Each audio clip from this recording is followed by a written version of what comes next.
Hi guys and welcome back to the channel Deepak Yadav Education. Welcome to the daily current affairs of 20th of November 2023. तो guys आज है तारीख 20 नवंबर 2023 और है Monday. आज की तारीख से जितने भी मोस्ट इंपॉर्टेंट करंट अफेयर्स बनेंगे उन सभी करंट अफेयर्स को हम यहाँ पर डिटेल से डिस्कस करेंगे। ये वीडियो यूपीएससी और स्टेट पीएससी के पॉइंट ऑफ व्यू से काफ़ी ज़्यादा इंपॉर्टेंट हो जाता है, तो चलो शुभ आरंभ करते हैं। बट आगे बढ़ने से पहले मैं आपको बता दूं, हर रोज़ मॉर्निंग में राइट टाइम 5 बजे आपको ये वीडियो इसी चैनल पर मिल जाता है। कल संडे था, संडे में आपको पता है ये वाला वीडियो नहीं आता है, बाकी द हिंदू का वीडियो रेगुलर आता है। तो आज कौन कौन समय पर लाइव आ चुका है नीचे लाइव चैट में ज़रूर से मेंशन करना ना। दोस्तों इस लेक्चर में हम लोग मेजरली इंडियन एक्सप्रेस के ऊपर फोकस करते हैं, लेकिन इसके साथ साथ जो भी हमारे बाकी सारे इंपॉर्टेंट सोर्सेज हैं, चाहे वो पीआईबी हो, डाउन टू अर्थ हो, लाइव मिंट हो, सभी के न्यूज़ आर्टिकल्स को प्रॉपर बैकग्राउंड इन्फॉर्मेशन के साथ में कवर करते हैं। इस लेक्चर का एंड बहुत इंपॉर्टेंट है, उसको मिस मत करना, क्योंकि वीडियो के लास्ट में डेली बेसिस पे एमसीक्यूज़ की प्रैक्टिस करवाई जाती है, यानी कि आपका प्रॉपर टेस्ट लिया जाता है, आपका कंसंट्रेशन पावर चेक किया जाता है और आपकी क्वेश्चन सॉल्व करने की एक हैबिट बन जाती है, जो कि आपको एग्जाम में एक सक्सेस दिलाने में बहुत बड़ी मदद करेगी। now आगे आते हैं। अगर आपको इस लेक्चर का पीडीएफ वगैरह चाहिए तो फटाफट टेलीग्राम पर जाओ, वहाँ पे जाके सर्च बॉक्स में लिखना दीपक यादव एजुकेशन यूपीएससी, आपको ये टेलीग्राम चैनल मिल जाएगा। यहाँ से आप डेली बेसिस पे इस लेक्चर के पीडीएफ को डाउनलोड कर सकते हो। और अगर आप मेरे साथ में पर्सनली जुड़ना चाहते हो तो फटाफट इंस्टाग्राम पर भी जाओ, वहाँ पे जाके लिखना दीपक यादव एजुकेशन, मेरा प्रोफाइल मिलेगा जहाँ पे ऑलरेडी 14,000 से ज़्यादा लोग जुड़ चुके हैं। आप भी मेरे साथ में पर्सनली जुड़ सकते हो। चलिए स्टार्ट करते हैं आज के इस रेलिवेंट से सेशन को। सबसे पहला topic GS paper number 1 geography के पॉइंट ऑफ व्यू से इंपॉर्टेंट होने वाला है। बात कर रहे हैं हम लोग वॉल्विस बे के बारे में। आपको मैंने मैप में भी बोला था भाई एक बार अच्छे से देख लेना इसको, द हिंदू वाले वीडियो में कई सारे लोगों ने इसको देखा होगा, कई सारे लोगों ने नहीं देखा होगा। डोंट वरी, हर एक चीज़ मैं बेस्ट तरीके से एक्सप्लेन करने की कोशिश करूँगा। तो पहले तो हम ये डिस्कस कर लेते हैं ये न्यूज़ में क्यों है। दोस्तों अभी आपको पता होगा कि जो ये अफ्रीका का ये वाला जो पोर्शन है, ठीक है, ये जो स्पेशली पोर्शन है, ये कौन सा इस पोर्शन कहलाता है, गल्फ ऑफ गिनिया। और गल्फ ऑफ गिनिया के नीचे आप देख पाओगे तो यहाँ पर कुछ कंट्रीज आपको नजर आती हैं। फॉर एग्जांपल यहाँ पर आपको नामीबिया भी देखने को मिल जाता है ना। तो ये जो नामीबिया आपको दिख रहा है, नामीबिया के जस्ट बराबर में यहाँ पर आपको वॉल्विस बे नजर आएगा। ये जो वॉल्विस बे है इसकी एग्जैक्ट लोकेशन आपको ये देखने को मिलती है, ठीक है। यहाँ पे ये जो रास्ता है या फिर कह सकते हो ये जो समुद्र का एक बहुत बड़ा हिस्सा है, यहाँ से बहुत सारा व्यापार भी होता है दुनिया भर के अंदर में। और स्पेशली यहाँ पे अफ्रीका के अंदर बहुत सारी कंट्रीज ऐसी हैं जो कि लैंड लॉक कंट्रीज़ हैं। लैंड लॉक कंट्रीज़ मतलब जो कि किसी समुद्र के साथ में कोई बड़ा अपना बॉर्डर शेयर नहीं कर रही होती हैं। फॉर एग्जांपल ये आप देख पाओगे कई सारे देश हैं, नाइजर है, चाड है ना, उसके बाद में सेंट्रल अफ्रीकन रिपब्लिक है, ऐसे कई सारे कंट्रीज़ आपको दिख रही होंगी। तो नामीबिया के जस्ट पास में भी आपको कई सारी लैंडलॉक कंट्रीज नज़र आ रही होंगी। तो दोस्तों यहाँ तक सभी चीज़ का सपोर्ट करना, यहाँ तक प्रॉपर व्यापार पहुँचाने के लिए, व्यापार करने के लिए जो वॉल्विस बे है ये बहुत ही ज़्यादा ज़रूरी माना जाता है। तो फिलहाल तो यहाँ पर आपने लोकेशन देखा कि ये नामीबिया के जस्ट बराबर में है। तो वहाँ पर जो हमारा आईएनएस सुमेधा है, that is Indian naval ship Sumedha, ये पहुंचा हुआ है, क्योंकि भारत की जो नेवी है उन्होंने अपना पूरा का पूरा जो ये मिशन है वो यहाँ पर चला रखा है। गल्फ ऑफ गिनिया में कई सारी कंट्रीज़ के साथ में मिलकर, स्पेशली यहाँ पे इस पर्टिकुलर एरिया में हम लोग अभी अभ्यास को भी कंडक्ट कर रहे हैं। आपको ये भी मालूम होना चाहिए, स्पेशली हम लोग यहाँ पर बात कर रहे हैं इधर की साइड में कई सारे अभ्यास किए जा रहे हैं और अपना मिशन बेसिकली यहाँ तक पहुँचाया गया है।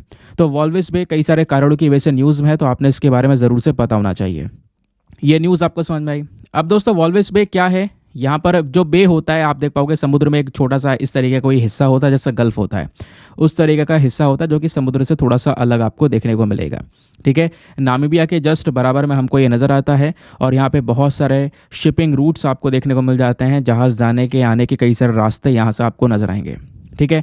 बहुत सारा सामान इस पर्टिकुलर एरिया से आता है और इस वजह से जो वॉल्विस बे है इसको हम इंटरनेशनली कमर्शियल फिशिंग इंडस्ट्री के लिए भी जानते हैं।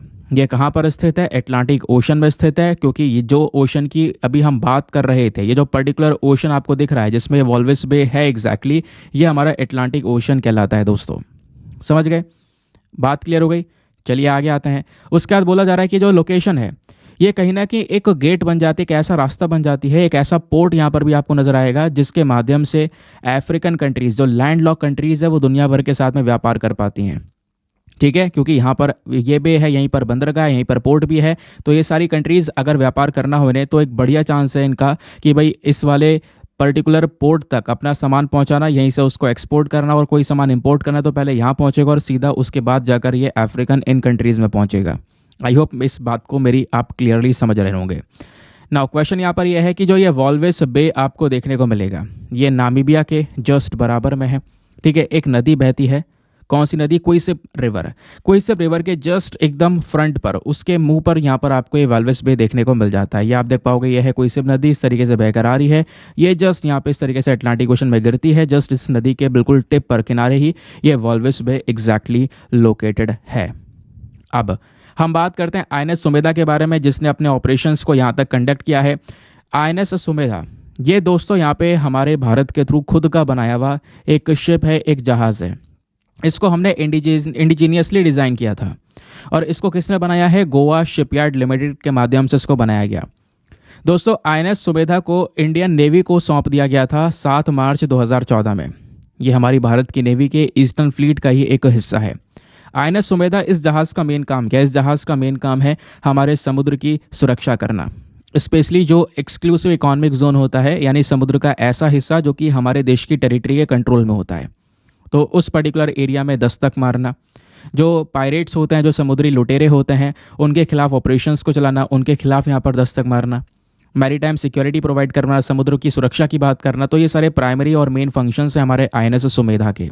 तो आपसे पूछा जाए अगर कि आईएनएस सुमेधा क्या है, तो आपने बता देना है आईएनएस सुमेधा खुद का बनाया हुआ Saryu class naval offshore patrol vessel है। या इतना भी याद रखोगे, पेट्रोल वेसल तो काम हो जाएगा क्योंकि ऑप्शंस में ये चीज़ें प्रेजेंट होंगी। पेट्रोल वेसल यानी दस्तक मारने वाला एक जहाज़ जो कि हमारे समुद्र की सुरक्षा या सिक्योरिटी को मेंटेन कर सके। बात क्लियर हो गई वॉल्विस बे के बारे में। चलिए आगे आते हैं नेक्स्ट आर्टिकल पर। अगला आर्टिकल भी जीएस पेपर नंबर 1 ज्योग्राफी के पॉइंट ऑफ व्यू से इंपॉर्टेंट है। यहाँ पे बात करें हम लोग माउंट एटना के बारे में। माउंट एटना जो कि बेसिकली एक वॉल्केनो है।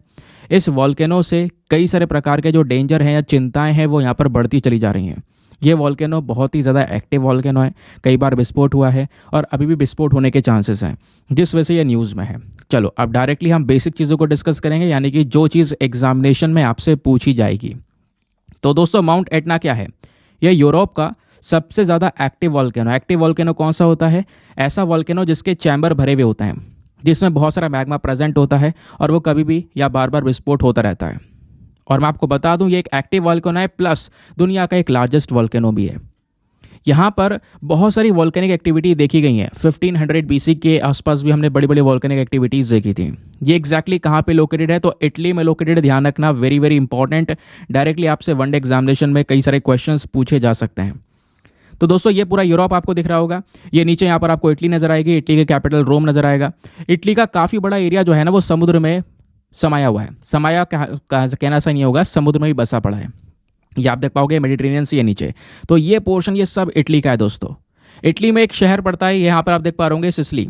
तो यहीं पर माउंट एटना ये जो आपको दिख रहा है ना, ये जो वॉल्केनो है एग्जैक्टली यहीं पर लोकेटेड है। इटली का ये वाला जो पोर्शन है दोस्तों, इस वाले पर्टिकुलर रीजन में बहुत सारे वॉल्केनोज हैं। फॉर एग्जांपल आप ये देख पाओगे कैंपी हो गया, वेसुवियस हो गया। वेसुवियस वेरी इंपॉर्टेंट, ये भी न्यूज़ में बना हुआ था स्पेशली फरवरी के महीने में। ठीक है, उसके अलावा यहाँ पर आप देख पाओगे पेनेरिया हो गया, देन उसके बाद स्ट्रोम्बली हो गया, वोल्केनो हो गया, एटना हो गया। ये सारे वॉल्केनोज आपको नजर आ रहे होंगे। यहाँ पे बहुत सारे वॉल्केनोज लोकेटेड हैं इटली के अंदर, स्पेशली इस वाले रीजन में। ध्यान रखना, बात क्लियर हो गई। तो जो सिसिली का कोस्ट है बेसिकली ईस्टर्न कोस्ट, वहीं पर ये वॉल्केनो भी प्रेजेंट है। क्लियर? ये हाईएस्ट मेडिटेरेनियन आइलैंड माउंटेन है दोस्तों, एक मोस्ट एक्टिव स्ट्रैटो वॉल्केनो हमारे पूरे वर्ल्ड में, पूरे दुनिया में सबसे ज़्यादा active strato volcano. Strato volcano कौन से होते हैं? स्ट्रैटो वॉल्केनो दोस्तों जो बनते हैं ना, इनके साइज बढ़ते चले जाते हैं, बढ़ते चले जाते हैं समय के साथ में। कैसे? एक तो ये एक्टिव वॉल्केनो होता है, इनका मैग्मा चैम्बर भरा पड़ा है, तो इसमें से यहाँ पर बार बार विस्फोट होगा, लावा निकलेगा, बाहर निकलने के बाद में ठंडा होगा, जम जाएगा, लेयर बन गई एक। फिर ये क्योंकि एक्टिव है, फिर विस्फोट होगा तो फिर लावा निकलेगा और ये फैलेगा, लावा नीचे तक जाएगा। फिर यहाँ पर वो सूखने के बाद में, ठंडा होने के बाद में जम जाएगा, फ्रीज हो जाएगा। फिर यहाँ पर इसके ऊपर एक लेयर बन गई। ऐसे लेयर्स के ऊपर लेयर्स बहुत सारी बनती चली जाती हैं और इस वॉल्केनो का साइज बढ़ता चले जाता है। और आप देख पाओगे इसकी एक बहुत ही ज़्यादा शानदार कोनिकल जो इसका कैप है वो यहाँ पर तैयार हो जाता है। इसका पीक आप देख पा रहे हो, एक तो पीक बहुत ऊंची हो जाएगी, प्लस बिल्कुल कोन के शेप में आपको नजर आ रहा होगा। ये लेयर्स कौन सी हैं? ये जो वॉल्केनो विस्फोट होता है, आप देखो यहाँ पे विस्फोट हुआ, ये फिर फैल जाएगा नीचे, और यहीं पर फैलने के बाद में दूर तक फैलेगा और उसके बाद में ये ठंडा होने के बाद में जम जाएगा, इससे के ऊपर पत्थर बन जाएगा पूरा, इसकी ऊंचाई और बढ़ गई। इस तरीके से दोस्तों यहाँ पर ये हमारा काम करता है स्ट्रैटो वॉल्केनो। आई होप आपको यहाँ पर स्ट्रैटो वॉल्केनो के बारे में कुछ बेसिक चीज़ें समझ में आ चुकी होंगी। ये मैंने आपको बता दिया। आगे आता है वॉल्केनोज क्या होते हैं। भाई ज्वालामुखी है, सिंपल सी बात है, अब यहाँ पे कुछ पढ़ने की ज़रूरत है नहीं। वॉल्केनोज यहाँ पे हमारी अर्थ की कहीं कहीं पर ओपनिंग्स हैं, जहाँ पे जो अर्थ का मैग्मा है वो विस्फोट होने के बाद में बाहर निकलता है। समझ गए। अब बात करते हैं स्ट्रेटोवॉल्केनो। स्ट्रेटोवॉल्केनो को कंपोजिट वॉल्केनो भी बोलते हैं। ये वॉल्केनो कोनिकल शेप में होते हैं और ये अलग अलग लेयर्स जो वॉल्केनिक मटेरियल की होती हैं उसके डिपॉजिट होने की वजह से, जमने की वजह से दोस्तों यहाँ पर इस प्रकार से की जो हाइट है वो इंक्रीज़ होती हुई चली जाती है। बहुत बड़े बड़े वॉल्केनोज, कोनिकल वॉल्केनोज हमको ये देखने को मिल जाते हैं। बात क्लियर हो गई। चलिए आगे आते हैं नेक्स्ट आर्टिकल पर। अगला article GS paper number 3 environment के पॉइंट ऑफ व्यू से इंपॉर्टेंट है। बात कर रहे हैं हम लोग पिकोसिस्टिस सेलिनेरियम। अब ये क्या है दोस्तों, ये एक प्रकार की एल्गाई है, ग्रीन एल्गाई, जो हरी कलर की काई होती है ना, उसी प्रकार की एक काई है जो कि रिसेंटली काफ़ी न्यूज़ में बनी हुई है। क्यों बनी हुई है ज़रा ये भी डिस्कस कर लें। हाल ही में एक यंग रिसर्चर जिन्होंने यहाँ पर ये देखा कि जो ये वाली एल्गाई है, ये जो काई है जिसको नाम दिया गया है पिकोसिस्टिस सेलिनेरम, ये जो काई है दोस्तों, ये कहीं ना कहीं इसमें बहुत सारी फीचर्स प्रेजेंट है, ऐसा यहाँ पे पता चल जाता है। दुनिया भर में कई सारी जो सैलिन लेक्स हैं, सैलिन लेक्स कौन सी होती हैं, जो खारे पानी वाली होती हैं, जिसमें बहुत ज़्यादा नमक प्रेजेंट होता है। इवन यहाँ पर उन झीलों से नमक बनाया भी जाता है। ठीक है, तो दोस्तों ये जो ग्रीन एल्गाई है कहाँ पे प्रेजेंट होता है, दुनिया भर में हमारी जो सैलिन लेक्स हैं उसमें प्रेजेंट होती हैं, और ये बहुत ही ज़्यादा छोटे साइज़ की एल्गाई होती है।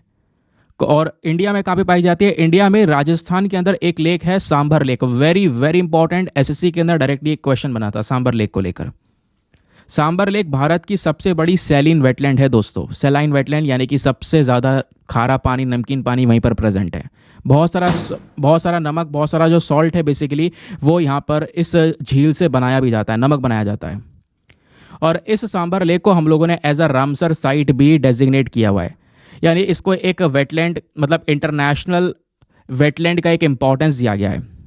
ठीक है, ये एक रामसर साइट के तौर पर भी देखी जाती है। आई होप आपको ये बात क्लियर हो रही होगी।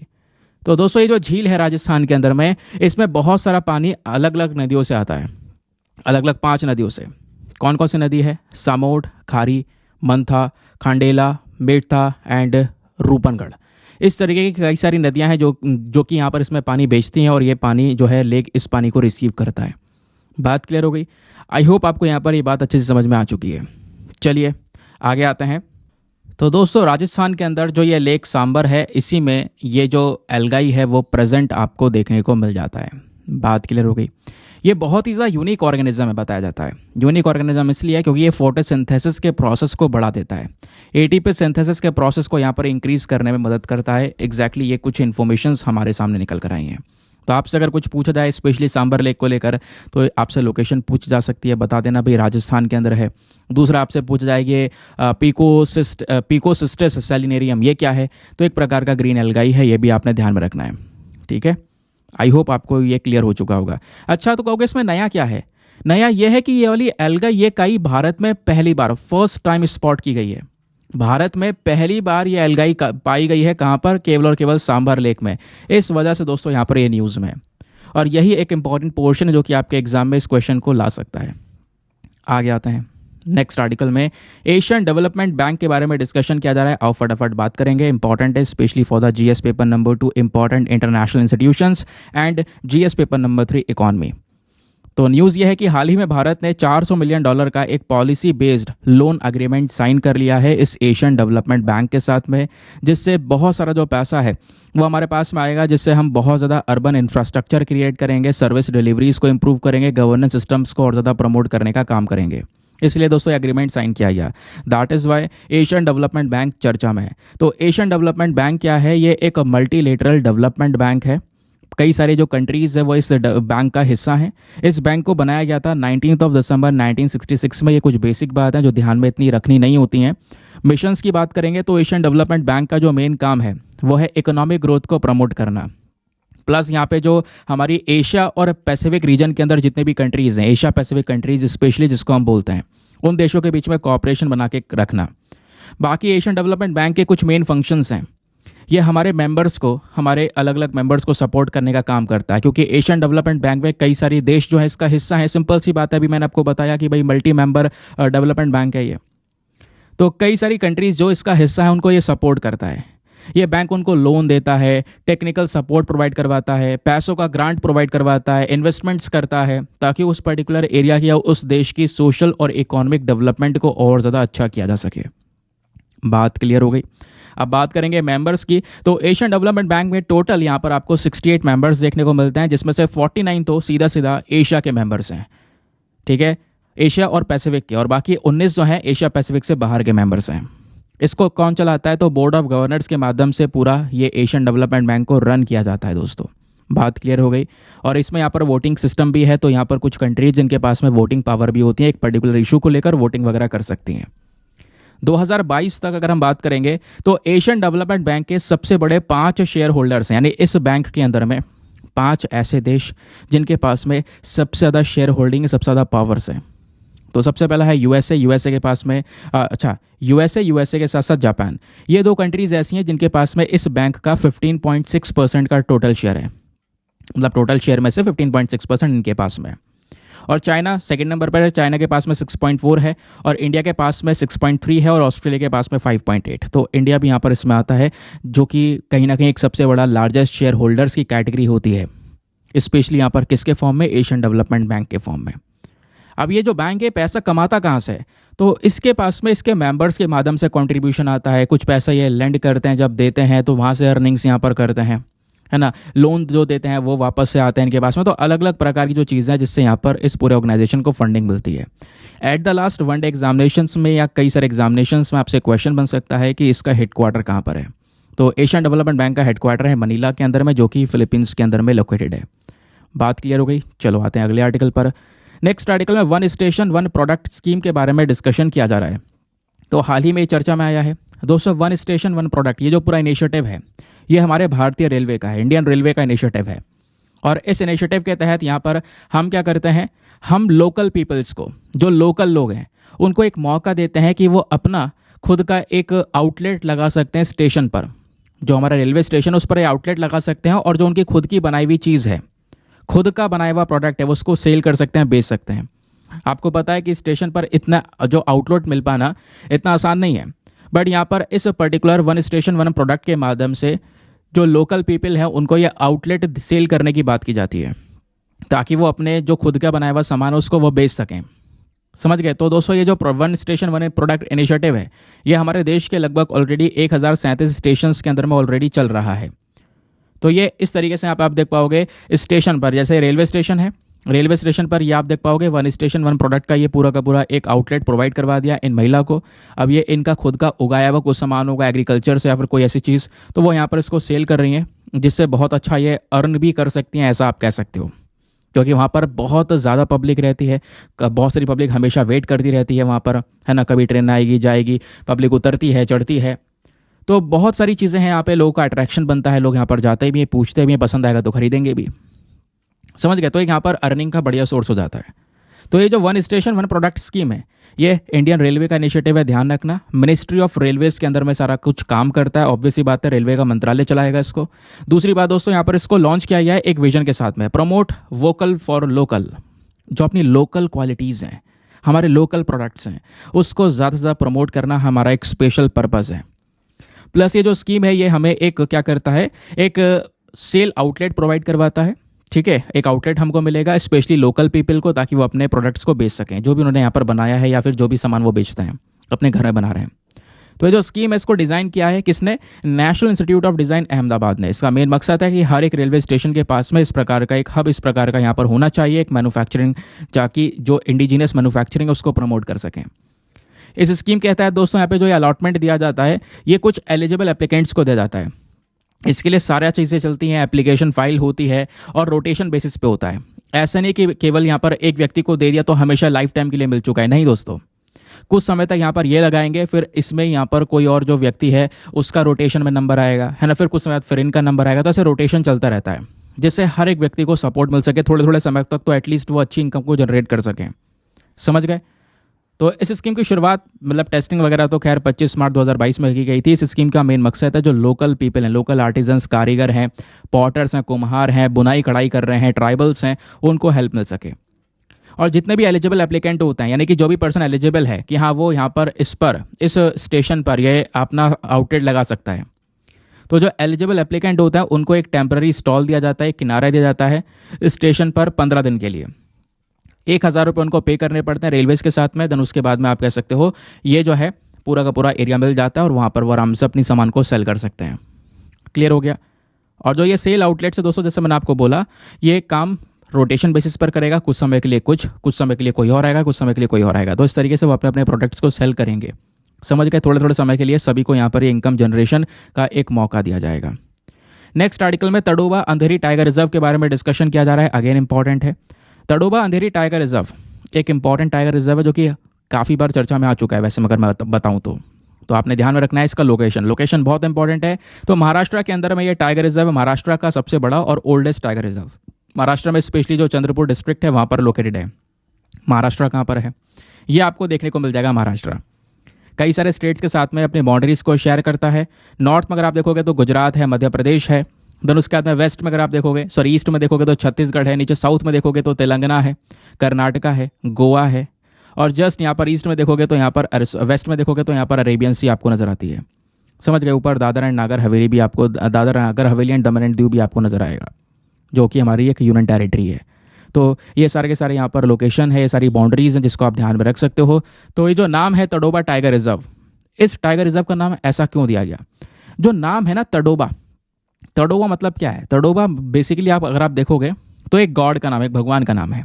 तड़ोबा या तारू जिसको बोलते हैं, ठीक है। तो उनकी पूजा की जाती है। जो हमारी ट्राइब्स कम्युनिटी है वो यहाँ पर उनको पूजती है। और जो ये अंधेरी नाम दिया गया है वो कहाँ से दिया गया है? अंधेरी नाम दिया गया है अंधेरी रिवर से, एक नदी से, जो कि यहाँ पर इस जंगल से गुजरती है। तो तड़ोबा अंधेरी टाइगर रिजर्व ये नाम रख दिया गया, ठीक है। ऐसे ट्राइबल पीपल जो जंगलों में रहते हैं, उस पर्टिकुलर रीजन में रहते हैं, वो तड़ोबा जो अपने यहाँ पर गॉड उनको पूजते हैं। तो इस वजह से ये जो नाम है इस टाइगर रिजर्व का, क्योंकि टाइगर रिजर्व वहीं पर है, तो तड़ोबा अंधेरी टाइगर रिजर्व ये नाम रख दिया गया। आई होप आपको ये जो बात अच्छे से क्लियर हो चुकी है, ठीक है। अब इसमें कुछ बेसिक बातें दी गई हैं कि भाई यहाँ पर अगर आप इस रिजर्व को देखोगे तो उसमें कई सारे प्रकार के पेड़ पौधे पाए जाते हैं, जानवर पाए जाते हैं। ऑब्वियस सी बात है, हर जगह होता है। तो इसमें कुछ ऐसी नई चीज़ यहाँ पे पढ़ने वाली है नहीं। नेक्स्ट आर्टिकल पर आते हैं। अगला आर्टिकल जिसको हमने थंबनेल पर भी मेंशन कर रखा है, त्रिशक्ति प्रहार 2023। तो ये एक्सरसाइज त्रिशक्ति प्रहार क्या है ज़रा ये डिस्कस कर लेते हैं। तो दोस्तों यहाँ पर ये एक जॉइंट अभ्यास है, जॉइंट एक्सरसाइज। ये किसी दूसरे देश के साथ में नहीं होती है। जैसे बाकी सारे अभ्यास अगर आप देखोगे तो कई सारे देशों के साथ में हम कंडक्ट करते हैं। ये जो त्रिशक्ति प्रहार है ये किसी दूसरे देश के साथ में नहीं हो रही है दोस्तों।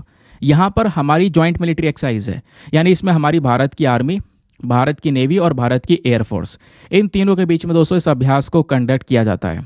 इस अभ्यास का मेन ऑब्जेक्टिव क्या है? इसका मेन एम है कोऑर्डिनेशन बना के रखना। इसका मेन काम, इसकी मेन मांग है नई नई रणनीतियाँ क्रिएट करना, न्यू स्ट्रैटेजीज को यहाँ पर क्रिएट करना। समझ गए। नई रणनीतियाँ बना के चलना, प्लस यहाँ पे आज के समय पर जो मॉडर्न वॉरफेयर है, यानी कि जो जंग हो रही है उनका लड़ने का तरीका अलग हो चुका है। तो इस तरीके में हम कैसे लड़ सकते हैं, अपनी कैपेबिलिटीज़ को और ज़्यादा मजबूत करने का काम करना। तो इस एक्सरसाइज के दौरान जितने भी हमारी 3 विंग्स हैं, तीनों विंग्स हैं, ये एक लाइव प्रैक्टिस सेशन में आपस में मिलकर काम करती हैं। एक रियल वॉर सिनेरियो को देखते हुए आपस में कोऑर्डिनेट करके यहाँ पे एक दूसरे को चीज़ें सिखाती हैं, इस अभ्यास को कंडक्ट करती हैं। इस अभ्यास में आप देख पाओगे howitzer, helicopter, weaponry, Arjun main battle tanks हो गए, आर्मी का T-90 टैंक हो गया। तो ये सारी चीज़ें यहाँ पर तैनात की गई हैं। इतना ही नहीं दोस्तों, यहाँ पर ये जो पूरा का पूरा अभ्यास किया जाता है, इसमें जो हमारी एयरफोर्स है, इंडियन आर्मी है, नेवी है, तीनों आपस में इंटीग्रेट होकर काम करती हैं। कि मान लो अगर कहीं ज़रूरत पड़ गई, कोई एयर लैंड ऑपरेशन साथ में चलाना है, तो साथ में मिलकर यहाँ पर एक काम कर सकेंगे। समझ गए। आई होप आपको ये बात अच्छे से क्लियर हो रही होगी, ताकि दुश्मन को जो ये अटैक है उसको पूरी तरह से न्यूट्रलाइज करा जा सके। इसमें fighter aircraft, Apache attack helicopter, Chinook heavy lift helicopter, हमारी जो नेवी क्राफ्ट है, ये इन सब का एक बहुत बड़ा कंट्रीब्यूशन इस अभ्यास में हमको देखने को मिल रहा है। तो एक्साइज त्रिशक्ति के बारे में अगर आपसे कुछ पूछा जाएगा तो बता देना भाई, इंडियन आर्मी, इंडियन नेवी और इंडियन एयरफोर्स, इन तीनों के बीच के एक इंटीग्रेटेड अभ्यास हमको ये देखने को मिल जाता है। ओके, आगे आते हैं नेक्स्ट आर्टिकल पर। अगले आर्टिकल में दोस्तों कांगरी के बारे में बात की गई है। कांगरी क्या होती है? ये जो आप यहाँ पे एक लकड़ी क्या यहाँ पर जैसे जड़ होती है ना पेड़ की, उस तरीके यहाँ पे कोई चीज़ है जिससे यहाँ पर इसको बुन बनाकर एक टोकरी सी बनाई हुई है। इसके अंदर कोयला वगैरह रख के जलाया जाता है, जिससे यहाँ पर एक गर्म हो जाएगी।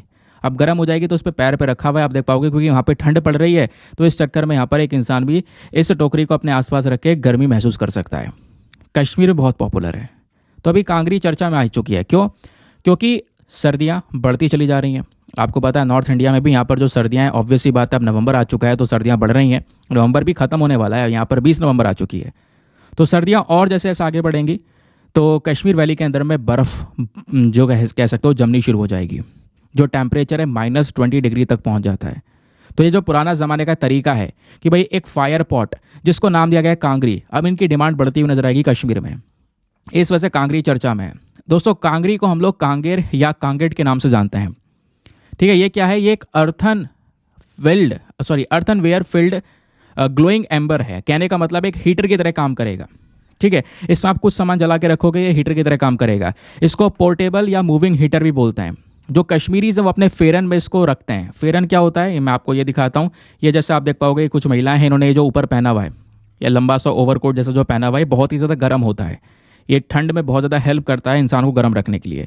तो ये फेरन है। आप देखोगे इन्होंने ना अपने इस फेरन के अंदर छिपा रखा है। ठीक है, इसी कांगरी को इन्होंने अंदर छिपा रखा है। और वो कांगरी क्या कर रही है? अंदर से शरीर को यहाँ पर वार्म रख रही है, गर्म करने का काम कर रही है। क्योंकि जो टेम्परेचर वो -20 डिग्री तक पहुँच जा रहा है, तो उस टेम्परेचर में बॉडी को वर्किंग में रख पाना थोड़ा मुश्किल है। तो इसलिए यहाँ पर दोस्तों इन सब चीज़ों का यूज़ किया जाता है। और इतना ही नहीं, ये जो पॉट होता है जिसको अपने पास में रखा हुआ है, इसमें 250 ग्राम चारकोल होता है और एक थोड़ी बहुत आग लगा दी जाती है और जो घंटों तक जलती रहती है ना। और उसको यहाँ पे फेरन के अंदर छिपा के रख लिया जाता है, जिससे वो बॉडी को गर्म रखती है। समझ गए? स्पेशली जब टेम्परेचर बहुत डाउन हो जाए तब ये काम किया जाता है। सवाल यहाँ पर यह है, ये जो कांगरी है बनती कैसे है? तो दोस्तों यहाँ पर अलग अलग तरीका है इसको बनाने का।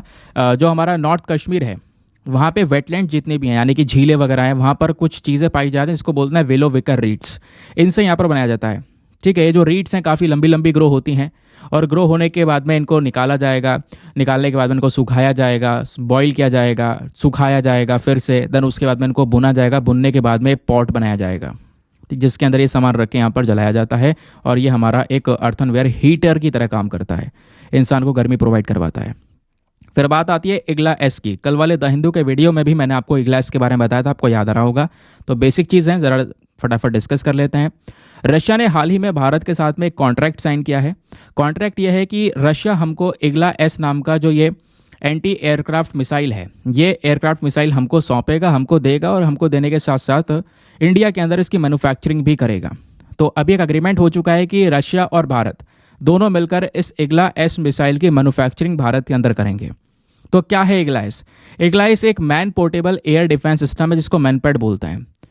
Man portable air defence system का मतलब दोस्तों यह है, ये आप देख पाओगे। तो ये जब मैं नाम ले रहा हूँ मिसाइल, तो आप समझ रहे होंगे बड़ी बड़ी मिसाइल होंगी, लॉन्चर होंगे, ये सब कुछ होगा। ऐसा कुछ नहीं है, यही है बस खाली वो लॉन्चर, यही है वो मिसाइल सिस्टम। एक इंसान अपने कंधे पे रखकर इसको दाग सकता है। मान लो यहाँ पे दुश्मन का हेलीकॉप्टर या दुश्मन का एयरक्राफ्ट उड़ता हुआ आ रहा है पास में, तो भाई इसने यहाँ पर मिसाइल लगाई इसके अंदर और कंधे पर रखकर दाग दिया, सीधा यहाँ पर है उस एयरक्राफ्ट को ये विस्फोट कर देगा, ख़त्म कर देगा। तो यह है बेसिकली यहाँ पर इग्ला एस। इसको रशिया ने डेवलप किया है। इसको वेस्ट में हम लोग SA-24 ग्रिंच के नाम से जानते हैं। ये रशियन आर्मी में 2004 से यूज़ किया जा रहा है। इसको एक इंडिविजुअल पर्सन अपने खुद से इस्तेमाल कर सकता है। अभी क्या होता है भाई, जो पूरा प्रॉपर मिसाइल सिस्टम होता है उसको चलाने के लिए पूरी टीम लगती है। यहाँ पर अकेला सीधा उठाया, कंधे पर रखा और दाग दिया दुश्मन की तरफ। स्पेशली यहाँ पर उन एयरक्राफ्ट्स के ऊपर दागना सही होगा जो नीचे उड़ रहे हैं, मतलब बिल्कुल पास में आ चुका है ना, नीचे की साइड में उड़ रहा है, तो उसको यहाँ पर आराम से हिट करना काफ़ी आसान हो सकता है। समझ गए? इसके अपना में कुछ स्पेशल फीचर हैं। इसकी जो रेंज है इग्ला एस की दोस्तों वो 6 किलोमीटर के आसपास है। ये 6 किलोमीटर तक यहाँ पर, यानी 6 किलोमीटर दूर अगर आपका टारगेट है, तो ज़्यादा कोई बड़ा टारगेट नहीं, 6 किलोमीटर की दूरी पर अगर यहाँ पे कोई एयरक्राफ्ट है तो उसको ये हिट कर सकता है। ऊंचाई की अगर हम बात करेंगे तो 3.5 किलोमीटर की ऊंचाई तक दोस्तों ये मिसाइल अपने दुश्मन को हिट कर सकती है। समझ गए? बाकी बड़े बड़े अटैक्स भी यहाँ पर इस मिसाइल से किए जा सकते हैं। नाउ फाइनली स्टार्ट करते हैं आज के प्रीलिम्स रैपिड फायर के क्वेश्चंस को। आई होप आप लोगों ने अगर सारी चीज़ों को अच्छे से सुना है तो फिर आप इन क्वेश्चंस को भी बढ़िया से सॉल्व कर पाओगे। एक एक करके सभी क्वेश्चंस पहले मैं आपको बताऊंगा, उनके आंसर्स आपने नीचे लाइव चैट में देने हैं। फिर लास्ट में एक साथ सभी क्वेश्चंस के आंसर्स बताऊंगा, आप उसको चेक करना, रीमैच करना और देखना यहाँ पर आपने कितने क्वेश्चन सही किए और कितने गलत किए हैं। चलिए क्वेश्चन नंबर 1 यहाँ पर आपसे पूछा गया है त्रिशक्ति प्रहार एक्सरसाइज को लेकर 2 स्टेटमेंट्स दिए गए हैं, बताना है कौन सा स्टेटमेंट सही है। पहला स्टेटमेंट बोलता है कि ये जो प्रहार अभ्यास है ये एक मल्टीलेटरल मिलिट्री एक्सरसाइज है जिसमें इंडिया, ऑस्ट्रेलिया और यूएस ये तीनों मिलकर इस अभ्यास को कंडक्ट करते हैं। दूसरा स्टेटमेंट बोलता है ये अभ्यास एक ऐसा प्लेटफॉर्म है जहां पर हमारी जो नई नई तरीके होती हैं, मॉडर्न वेयरफेयर टेक्नोलॉजीज होती हैं, उसका एनालिसिस करने का यहाँ पर काम किया जाता है इस अभ्यास के अंदर में। ठीक है, इवैल्यूएट करना कि भाई यहाँ पर जो नए नए तरीके हैं, नई नई टेक्नोलॉजीज़ यूज़ की जा रही हैं, है ना, तो उसका इफेक्टिवनेस कैसा है ना, तो उन सबको इवैल्यूएट करने का काम किया जाता है। तो बताओ इन दोनों स्टेटमेंट्स में से कौन सा स्टेटमेंट सही है? ऑप्शन नंबर है 1 ओनली, B 2 ओनली, C दोनों सही है, D दोनों के दोनों गलत हैं। अगला क्वेश्चन बहुत ही सिंपल क्वेश्चन है, व्हाट इज कांगरी? कांगरी हाल ही में न्यूज़ में देखने को मिला है, क्या है? तो क्या ऑप्शन नंबर ए, क्या ये एक म्यूजिकल इंस्ट्रूमेंट है, या बी अर्थनवेयर हीटर है, या सी ब्रीड ऑफ कैटल है, या फिर डी ये एक ट्रेडिशनल डांस है? फटाफट इसका आंसर दो, बहुत ही सिंपल क्वेश्चन है। नेक्स्ट क्वेश्चन अगेन इंटरेस्टिंग है, इग्ला एस के बारे में आपसे पूछा गया है। इग्ला एस को लेकर दो स्टेटमेंट्स दिए गए हैं, बताना इनमें से कौन सा स्टेटमेंट सही है। पहला स्टेटमेंट, इग्ला एस एक man portable air defence system है जिसको रशिया ने बनाया है। दूसरा स्टेटमेंट, इग्ला एस जो ये सिस्टम है, इसकी जो रेंज है दोस्तों वो 500 किलोमीटर से ज़्यादा की रेंज है। तो बताओ दोनों स्टेटमेंट्स में से कौन सा स्टेटमेंट सही है? ऑप्शन नंबर है 1 ओनली, B 2 ओनली, C दोनों सही है, D दोनों के दोनों गलत हैं। नाउ नेक्स्ट क्वेश्चन में आपसे one station one product scheme के बारे में पूछा गया है। तो one station one product scheme को लेकर दो स्टेटमेंट्स अगेन बताना है कौन सा सही है। पहला, क्या ये जो स्कीम है ये हमारे मिनिस्ट्री ऑफ रेलवेज का इनिशिएटिव है? सेकेंड, ये जो पर्टिकुलर स्कीम है ये हमको एक आउटलेट, यानी जो लोकल पीपल उनको एक आउटलेट प्रोवाइड करवा दे ताकि वो अपने इंडिजिनियस प्रोडक्ट्स को बेच सके वहाँ पे। तो बताओ दोनों स्टेटमेंट में से कौन सा स्टेटमेंट सही है? ऑप्शन नंबर है 1 ओनली, B 2 ओनली, C दोनों सही है, या D दोनों के दोनों गलत हैं। नेक्स्ट क्वेश्चन में आपसे पूछा गया है पिकोसिस्टिस सैलिनेरम, जिसको अडॉप्ट किया गया है एक हाईली सैलिन कंडीशन। ठीक है, तो दोस्तों यहाँ पर ये क्या है, यानी कि पिकोसिस्टिस सैलिनेरम जो हाल ही में न्यूज़ में देखने को मिली है, ये क्या है? ऑप्शन नंबर है, क्या ये कोई बैक्टीरिया है? बी, क्या ये कोई एल्गाई है? सी, क्या ये कोई वायरस है? या फिर डी, क्या ये कोई फंजाई है? नेक्स्ट क्वेश्चन में आपसे पूछा गया माउंट एटना के बारे में। माउंट एटना हाल ही में न्यूज़ में देखने को मिला है, ये कहाँ पर लोकेटेड है? ऑप्शन नंबर है Arctic, B Asia, C Africa, या डी यूरोप? बताओ, अगेन बहुत ही सरल सा क्वेश्चन। नेक्स्ट क्वेश्चन और भी आसान, तड़ोबा अंधेरी टाइगर रिजर्व ये कहाँ पे लोकेटेड है? ऑप्शन नंबर है बिहार, बी मध्य प्रदेश, सी महाराष्ट्र, या फिर डी ओडिशा? बताओ इसका सही उत्तर क्या होना चाहिए। तो दोस्तों ये थे हमारे सारे के सारे क्वेश्चंस। आई होप आप लोगों ने मैक्सिमम क्वेश्चंस को बिल्कुल सही अटेम्प्ट किया होगा। एक एक करके सभी क्वेश्चंस को हम लोग यहाँ पर डिस्कस करेंगे। मैं मतलब लास्ट वाले क्वेश्चन से आपको आंसर बताना शुरू करूँगा। आप लोग मैच करना, देखना यहाँ पर कितने क्वेश्चन आपने सही किए हैं और कितने क्वेश्चन आप लोगों ने गलत किए हैं। ठीक है, चलिए फिर स्टार्ट करते हैं और सभी क्वेश्चन के आंसर को देखते हैं। तो आखिरी वाले क्वेश्चन से शुरू करेंगे आंसर को देखना। तड़ोबा अंधेरी टाइगर रिजर्व कहाँ पर लोकेटेड है? महाराष्ट्र के अंदर लोकेटेड है, आपको बता दिया गया था रिसेंटली। फिर आपसे पूछा गया माउंट एटला, बताओ ये हाल ही में न्यूज़ में देखने को मिला है, ये कहाँ पे लोकेटेड है? तो ऑप्शन नंबर डी यूरोप के अंदर में लोकेटेड है। फिर आपसे पूछा गया पिकोसिस्टिस सैलिनेरम, ये बेसिकली न्यूज़ में है, ये क्या है? तो एक प्रकार का ये एल्गाई है। फिर पूछा गया आपसे one station one product scheme को लेकर दो स्टेटमेंट से बताओ इन दोनों में से कौन सा स्टेटमेंट सही है? दोनों स्टेटमेंट सही हैं। अब दोनों स्टेटमेंट सही है तो यहाँ पे कुछ डिस्कस करने की ज़रूरत है नहीं। फिर आपसे पूछा गया इग्ला एस को लेकर बताओ दो स्टेटमेंट है कौन सा सही है? केवल पहला वाला सही है, दूसरा वाला गलत है, क्योंकि बिल्कुल इग्ला एस एक man portable air missile system है। लेकिन दूसरा वाला गलत है, क्यों? क्योंकि इसकी रेंज 500 किलोमीटर नहीं दोस्तों, केवल और केवल 6 किलोमीटर के आसपास की रेंज इसकी देखने को मिलती है। फिर आपसे पूछा गया कांगरी हाल ही में न्यूज़ में देखने को मिला, ये क्या है? तो एक प्रकार का अर्थनवेयर हीटर है जिसको यहाँ पे कश्मीरी पीपल अपने फेरन के अंदर में रखते हैं अपने आप को गर्म रखने के लिए।